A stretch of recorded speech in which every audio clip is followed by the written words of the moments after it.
أما بعد فأعوذ بالله من الشيطان الرجيم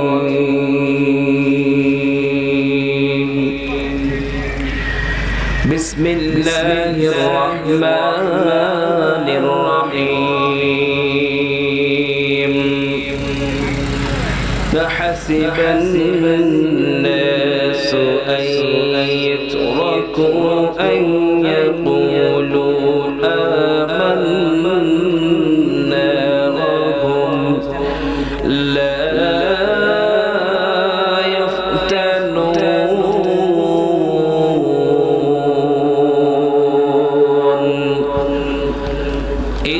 إن الله وملائكته يصلون على النبي يا أيها الذين آمنوا صلوا عليه وسلموا تسليما اللهم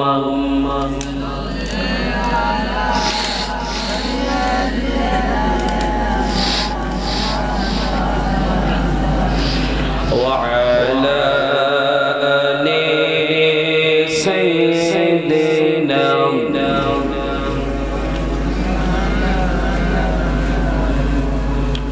ما ترى دنيا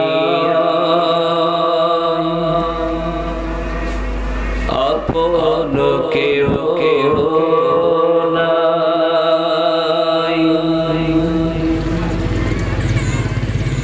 হয় না কখনো তুলনা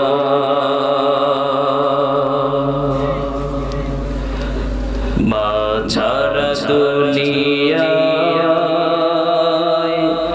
আপন কেহ কেহ হয় না কখনো হয় না সীমাহীন যাতনায় বুক ভরা বেদনায়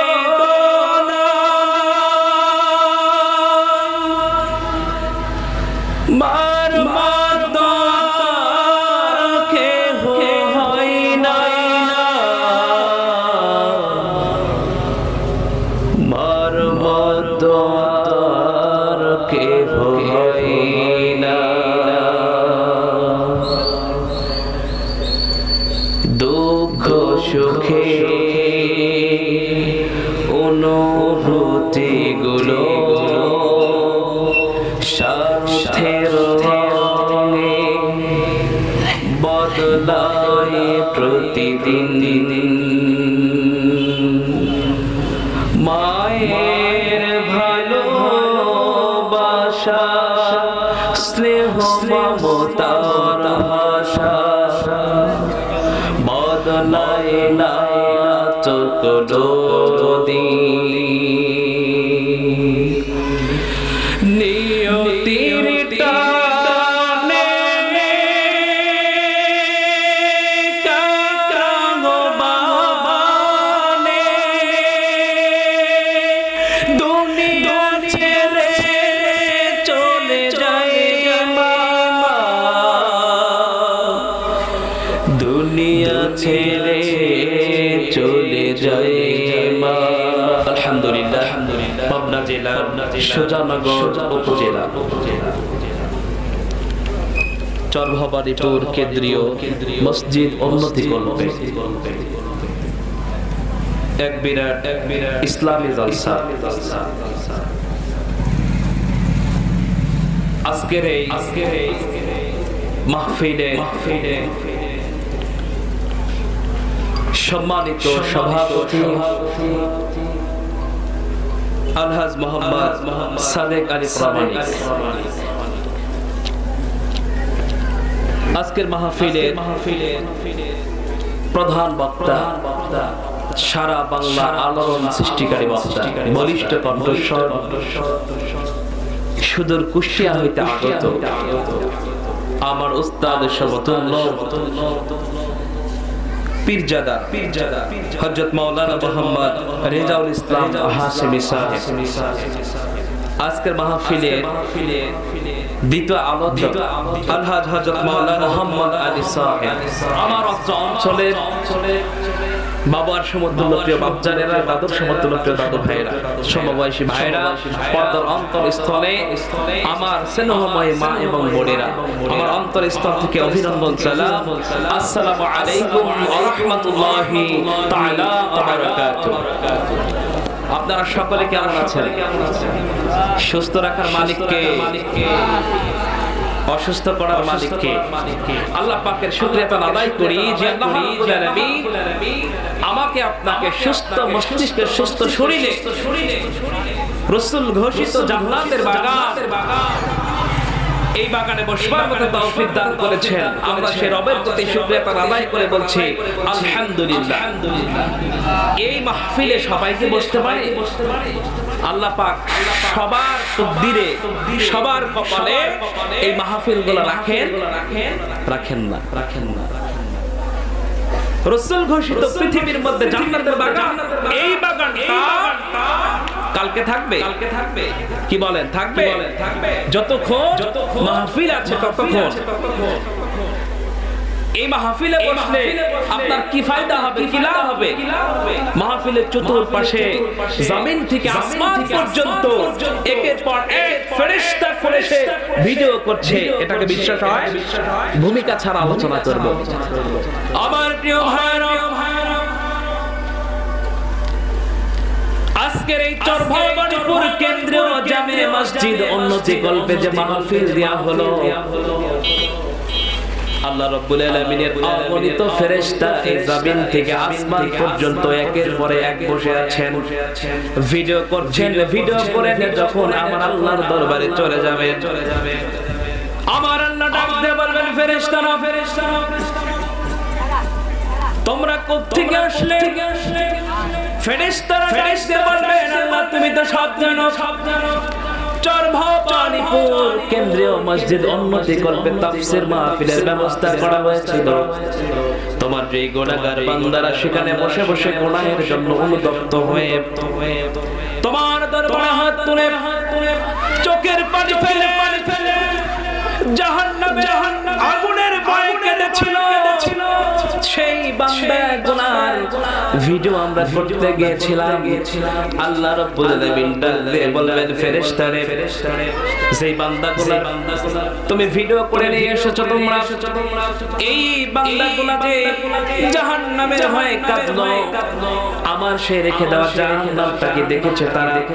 ফেরেশতারা বলবে, আল্লাহ না, জাহান্নাম তারা দেখে নাই, আমি আল্লাহকে দেখেছি কিনা? ফেরেশতারা বলবে, আল্লাহ তোমাকেও দেখে নাই। আল্লাহ রাব্বুল আলামিন বলবেন, যে জান্নাতের তারা কন্দন করছে, জান্নাত তারা দেখেছে কিনা? ফেরেশতারা বলবেন, আল্লাহ জান্নাতটাও দেখে নাই। আমার আল্লাহ ডাক দিয়ে বলবেন, ও ফেরেশতারা তোমরা সাক্ষী থাকো, যে বান্দারা চরভবানীপুর কেন্দ্রীয় মসজিদে তাফসীর মাহফিলে গিয়া বসে বসে অজন্ময়নে তাফসীর শুনেছে, অজন্ময়নে চোখের পানি ফেলে কেঁদেছে, আর আমি আল্লাহর কাছে ক্ষমা চেয়েছে জাহান্নাম মুক্তি থেকে, আমি সাক্ষী, তোমরা সাক্ষী থাকো। আমি আল্লাহ তাফসীর মাহফিলের ওসিলা করে, কন্দন করা ওসিলা করে সমস্ত বান্দার ভিডিও ফুটেজে যারা উঠেছে, আমি আল্লাহ তাদের জিন্দেগির গুনাহগুলো মাফ করে দিলাম। আমার নবী, বিশ্ব নবী বলেছেন, রাতের গভীরে যদি কেউ ঘন্টা কোরআনকে শ্রবণ করতে চায়, বোঝার জন্য চেষ্টা করে, আমার নবী বলেছেন, ও সাহাবীরা তোমরা শোনো, আমার আল্লাহ রাব্বুল আলামিন 500 নফল নামাজ, কবুলিয়াতের নামাজ আদায় করলে যে সওয়াব, আল্লাহ পাক সেই সওয়াব তার আমলনামায় দান করেন। সুবহানাল্লাহ। এখন বলেন, এই মাহফিলে আসার দরকার আছে না নাই? কি বলেন, আছে না নাই? তো আমরা যারা মাহফিলের বাহিরে আছি, এই ভিডিও ফুটেজের মধ্যে কি থাকবো? আচ্ছা, ভিডিও ফুটেজ কি রাস্তায় করা হবে? যেখানে দোকানপাট আছে সেখানে করা হবে? ভিডিও ফুটেজ কোথায় করা হবে? স্ট্রেজার প্যান্ডেল যেখানে করা হয়েছে এখানে করা হবে।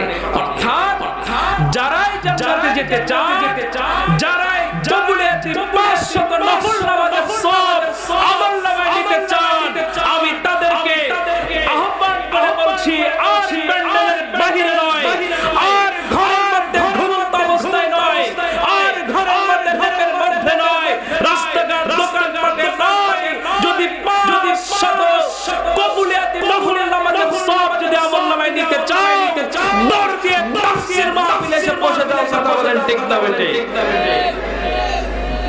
আমার প্রিয় ভাইরা, এইবার আসেন, আমি কোরআনুল কারীম থেকে একটি আয়াতে কালিমা তেলাওয়াত করেছি। আল্লাহ রাব্বুল আলামিন কোরআনুল কারীমের মধ্যে 29 নম্বর সূরা সূরা আল-কাবুত দ্বিতীয় নম্বর আয়াত আমি তেলাওয়াত করেছি। আল্লাহ রাব্বুল আলামিন বলছেন যে মুমিন তোমরা কি মনে করেছো যে ঈমান এনেছি এই কথা বললে তোমাদেরকে ছেড়ে দেওয়া হবে, তোমাদেরকে পরীক্ষা না করে? আপনারা কি মনে করেন পরীক্ষা হবে না? আজকের আলোচনার সাবজেক্ট হচ্ছে আল্লাহর পক্ষ থেকে মুমিনের পরীক্ষা। কার পক্ষ থেকে পরীক্ষা? কার পক্ষ থেকে আসে বলে? আল্লাহর পক্ষ থেকে আসে। আমার প্রিয় ভাইরা, যেই পরীক্ষা আল্লাহর পক্ষ থেকে আসে, এই পরীক্ষা হলো একজন মুমিন আর ঈমানদারদের জন্য। যার ঈমান যত বড়, যার ঈমান যত মজবুত, আমার আল্লাহ তার পক্ষ থেকে পরীক্ষার গতি বেগ তত চালান। কথা বলেন ঠিক না ঠিক? প্রিয় ভাইরা, আল্লাহ পাক বলছেন তোমরা ঈমানদার বলে দাবি করবা, তোমাদের পরীক্ষা না করে কে ছেড়ে দেওয়া হবে না? তোমাদেরকে ছেড়ে দেওয়া হবে না। ওকে ছেড়ে দেওয়া হয়েছে না? যারা ঈমানদার বলে দাবি করেছে, অন্তরের মধ্যে রাসূলকে লালন করেছে, আল্লাহকে লালন করেছে, আমার আল্লাহ তাদেরকে পরীক্ষার সম্মুখীন করেছে। ঠিক না বেঠিক? আমার প্রিয় ভাইরা, রাসূল সাল্লাল্লাহু আলাইহি ওয়াসাল্লামের জামানার দিকে চলে যাব। আল্লাহ রাব্বুল আলামিন কুচ্ছিত একজন কালো সাহাবী রাসূলকে দান করেছিলেন। তার নামটা কি বলেন তো দেখি? হযরতে বেলাল রাদিয়াল্লাহু তাআলা। প্রিয় ভাইরা, আমার দিলটাকে নরম করে দিবেন। হযরতে বেলাল একজন গোলাম, একজন দাস, কালো কুচ্ছিত মানুষ, কেউ তাকে ভালোবাসে না। ভালোবাসেন কে? আরো জোরে বলতে হবে, ভালোবাসেন কে? আল্লাহ রাব্বুল আলামিন ভালোবাসেন কাকে? হযরতে বেলাল রাদিয়াল্লাহু তাআলা আনহুকে। একজন কুচ্ছিত কালো মানুষ, পৃথিবীর মানুষ তাকে নাম দিচ্ছে না। প্রিয় ভাইরা, বেলাল রাদিয়াল্লাহু তাআলা ইসলাম কবুল করার, গ্রহণ করার আগ মুহূর্তে দেখেন কেমন পরীক্ষা তাকে দিতে হয়েছে। প্রিয় ভাইরা আমার, হযরতে বেলাল কালা কুচ্ছিত মানুষ, উমাইয়ার দাস, উমাইয়ার বাড়িতে দূত আসবে, লোক আসবে। উমাইয়া ডাক দিয়ে বললেন, বেলাল রে, তুমি তো আমার দাস, তুমি আমার গোলাম, আমার বাড়িতে মেহমান আসবে রে বেলাল। রেজাপে কি আছে নাকি? তাদের খাবারের ব্যবস্থা করতে হবে। বেলাল বললেন, রেজাপেতে কোনো খাবার নাই। বেলালকে বলা হলো, রেজাপে খাবার তৈরি করো। রাত গভীর হয়ে গিয়েছে। বেলালকে বলা হলো, বেলাল রে, কোষাগার থেকে গমটা বের করে আটা করতে হবে, গুঁড়ো করতে হবে, ফেসতে হবে। হযরতে বেলাল রাতের গভীরে উমাইয়ার উপরে বলতে পারে, বেলালের গায়ের মধ্যে প্রচন্ড ব্যথা, প্রচন্ড জ্বর। এই কথা বেলাল বলতে পারে নাই। অসুস্থ শরীর